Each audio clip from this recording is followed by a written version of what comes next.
Les stigmates de la guerre sur les corps de ces soldats et une longue rémission, près de 4 mois, allongés sur un lit d'hôpital. Vitaly s'est engagé dans le Donbass, là où les combats sont les plus rudes. Les bombardements ont décimé son bataillon, c'est un miraculé. Aujourd'hui, il lutte contre la douleur, incapable de marcher à nouveau. Je suis là sans bouger depuis 4 mois.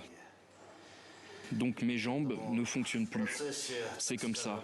Je vais guérir, oui, mais c'est très long et très difficile. Il nous est interdit de filmer les visages des militaires, ni même de montrer l'extérieur du bâtiment. Les soignants redoutent de devenir des cibles. Car cet hôpital de Dnipro, civil avant la guerre, s'est transformé en base arrière pour soigner les combattants du Donbass. Andriy se remet d'une blessure au bras. Dans 5 jours, il retournera sur le front de Bakhmout. Si c'est pas moi, qui va y aller? Les gens ne s'engagent pas. L'Ukraine sera soumise aux Russes. Et moi, j'aime ma terre. Je ne veux pas de la Russie ici.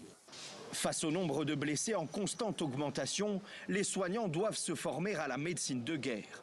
Ici, 90% des blessures sont causées par des éclats d'obus. C'est très différent, car les blessures causées par l'artillerie sont très violentes.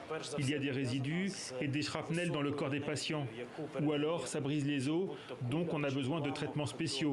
Et on pratique une chirurgie lourde pour ces cas-là. Quelques kilomètres plus loin, des drapeaux ukrainiens par dizaines. Dnipro est aussi en passe de devenir le plus grand cimetière militaire de la région. Ce jour-là, pas de cérémonie, mais cet homme, chargé d'entretenir les tombes, des rangées entières portent la mention « inconnu ». D'autres viennent à peine d'être creusées. C'est fait par des engins. Avant, je creusais à la main, mais aujourd'hui, on n'a plus le temps. Les morts arrivent trop nombreux.